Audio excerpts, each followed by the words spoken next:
Welcome to another episode of Schuck on a Truck. I'm Muddy River Sports editor Matt Schuckman, and we're going to test the suspension of my pickup truck right here on the tailgate today, because joining me is All-American offensive tackle from Culver-Stockton, Andrew Rupcich. How you doing, buddy? I'm doing good. How are you doing? Wonderful. Thanks for taking the time to sit and chat with me.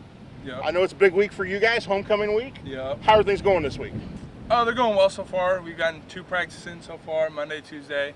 I haven't got to see much of the homecoming aspect yet this week because I've been down in student teaching, so that's a different speed of pace for me. But other than that, the team is still looking well. We're still approaching every week the way we would beforehand. Well, you're on the tail end of the collegiate experience. Yeah. You know, you're wrapping things up. You will officially graduate and be done with everything come December.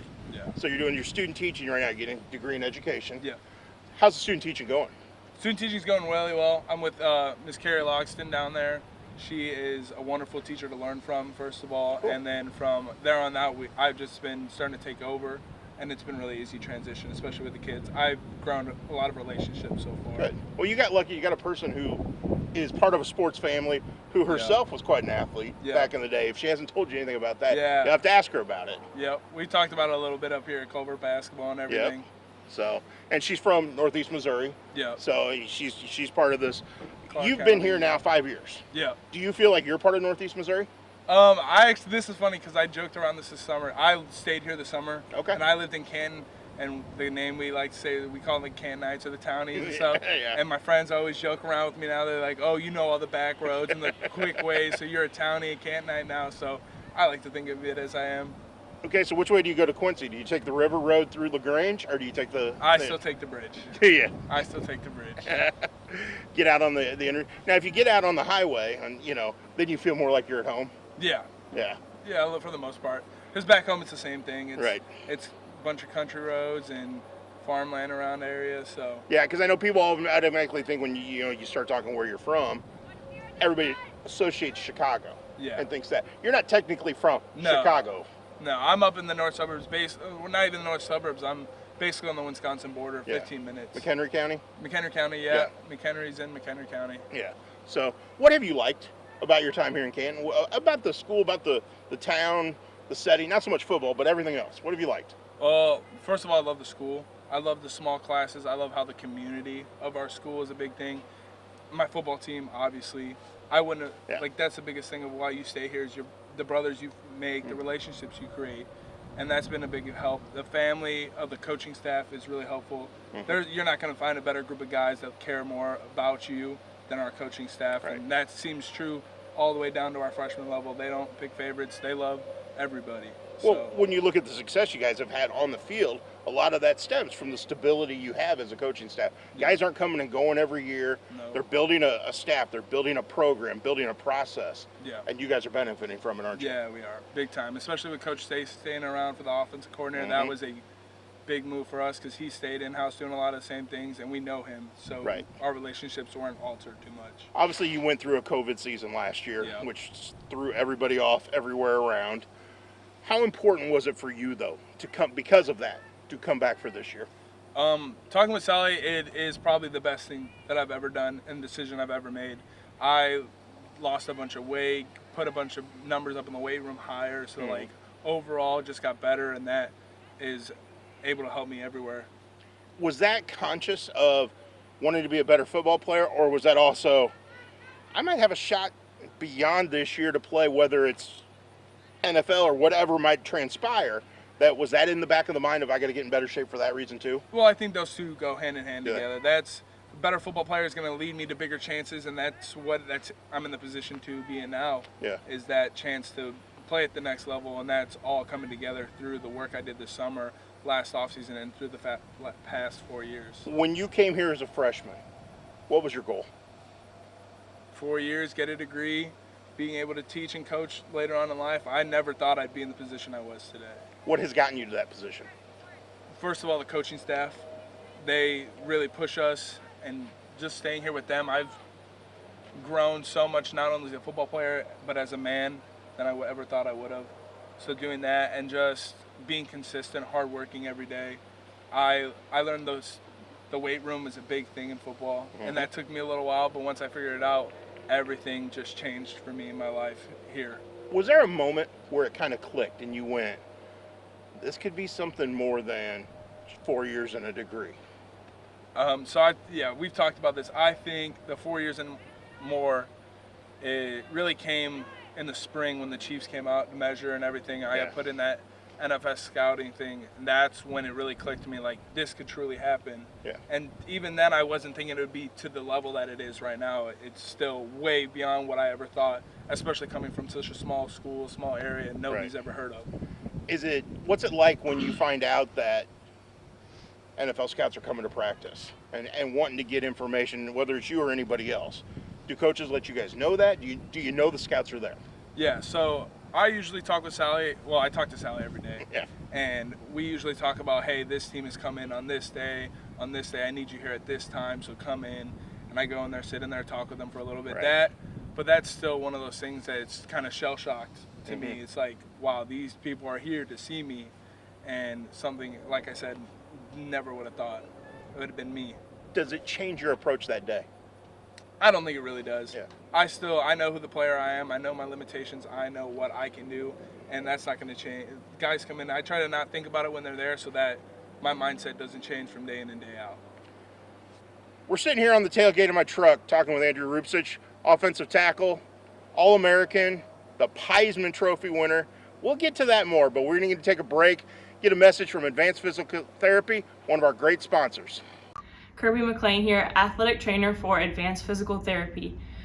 You can catch me on the sidelines or courtside of the QHS girls games. Go Blue Devils!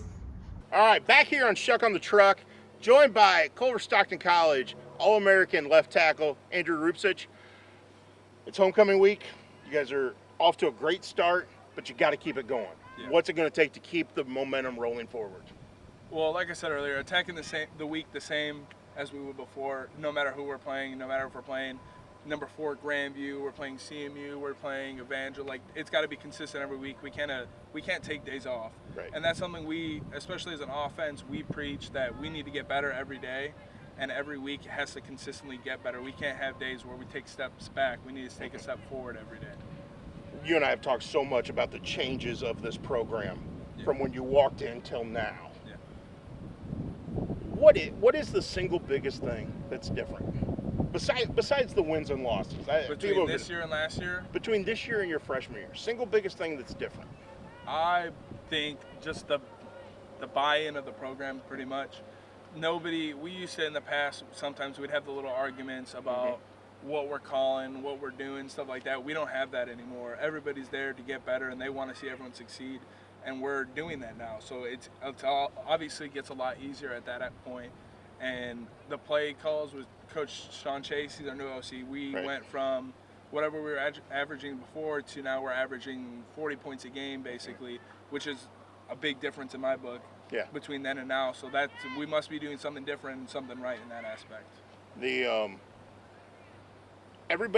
So many guys decided to come back. Yeah.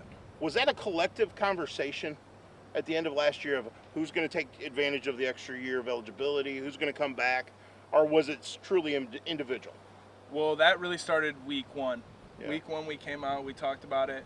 We kind of, at first it was like captain's chat, and then with Coach Sally, and then from there it kind of spread out. We were always, as a group, towards the end of it, as a group, we were all talking about what we were doing, how we were going to do it, especially since we didn't know everything was so out and random. You didn't know what was going to happen. And when they finally gave us all that extra year, a lot of the dudes, our top guys, said they're coming back.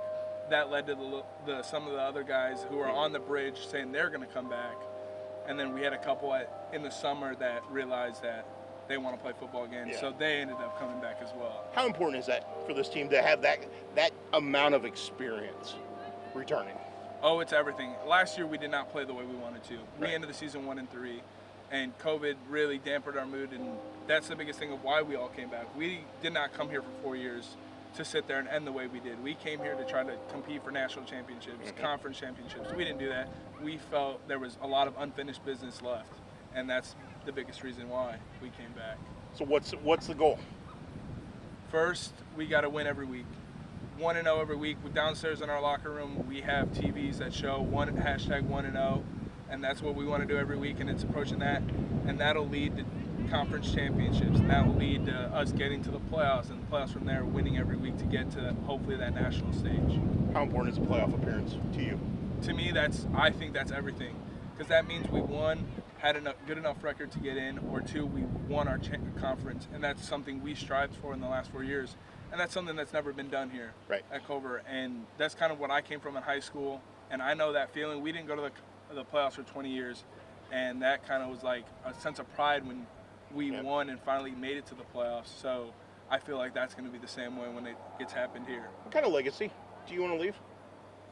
As a team, the legacy I want to leave is the best team that Culver's ever had, obviously. Yeah. And that's what we're going to do. We have to do it. And personally, I just want to be known for the way not only I was on the field, the way I was off the field. Because I believe I'm a great human being off the field as much as I am good on the field. So he is, trust me. He really, truly is. If you get to know him, I'm not saying it's because he's sitting here next to me. He really, truly is.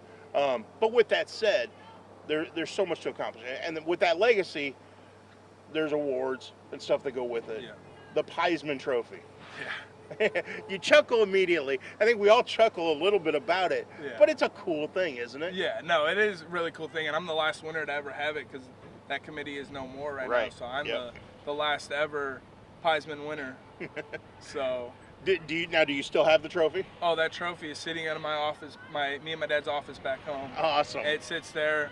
Of course, whenever anybody like a plumber or anything comes in, my dad's showing it off. It's always got greasy fingers all over it. So, well, and I'm sure mom and dad are proud of everything and everything. How important is it to have that family support, especially since they're within driving distance, so they can be here? Oh, it's amazing. My dad didn't get to come out to a lot of games. He worked a lot of weekends and starting off freshman, sophomore year. But he really bought into me and what I've been doing. He calls me his favorite athlete. He wears a shirt to all the games for it about being his favorite athlete. And he and my stepmom, my grandparents, they all came to games. They come almost every weekend. And that just adds more to fuel to the fire, I believe, because I'm not going to go out there and not perform well, especially when they're there. I want to make them proud. How close are you? How close are you to your dad? I'm really close to my dad. My parents divorced at an early age, so it's always been me, my dad, my brother. So me and my dad talk basically every day. That's cool. You learn so much from a dad. Yeah. You learn so much growing up. Best lesson your dad taught you, what would it be? Best lesson? There's a lot. Well, besides for fighting with my brother, he always taught me just to, like, especially in high school, I didn't start my freshman year. Okay. So he always taught me, no matter how hard you work, just go out there and show them who you are and work hard every day, and the results will come later on. Older brother or younger brother? Younger brother. So how much do you pick on him? My brother likes to think he picks on me until I get a hold of him, and then he's not going nowhere. He starts screaming for dad. Now, does he match up size-wise? He's 6'4", but he's about 35. Oh. So he's got skin and bones. So he's a beanstalk. Yeah, he's a beanstalk. That's good. Well, see, I'm youngest of 6 total, but there were 3 boys and 3 girls. So I have 2 older brothers, and trust me, I got abused.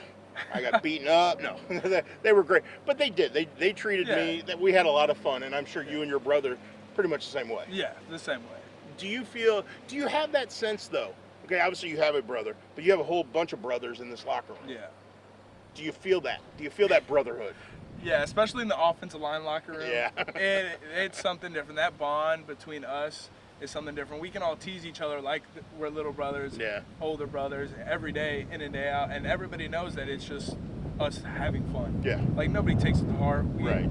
We all like to think of each other as brothers, so we're going to act that way on the field and when we're hanging out. But you're all going to be there for each other. If anybody needed something or needed somebody to have their back, each one of you's got the other's back. Everybody on this team would have each other's back, The obviously new turf this year. There's been some changes around here.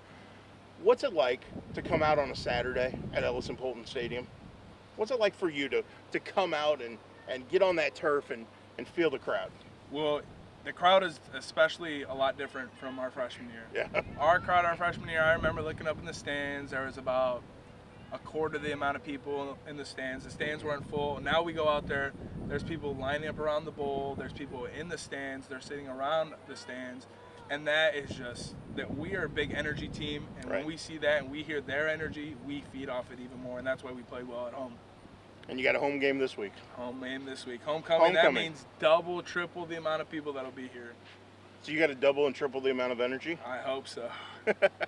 Well, you guys have done a great job of that so far. I look forward to talking with you more down the road. I think there's going to be a lot to talk about, especially as the season progresses. Yeah. But thank you so much for taking the time to chat with me. Best of luck with everything. Appreciate it. And it's been a fun 5 years now. Yeah, 5 years, almost to an end. It's hard to believe. It is almost to an end, but it's been great. Yeah. Again, thank you so much for sitting on the tailgate with me. Yep, appreciate it. Thank you for coming out. Culver-Stockton College All-American offensive tackle Andrew Rupcich. I'm Matt Schuckman, editor of Muddy River Sports. This has been another episode of Schuck on a Truck. Join us again next week.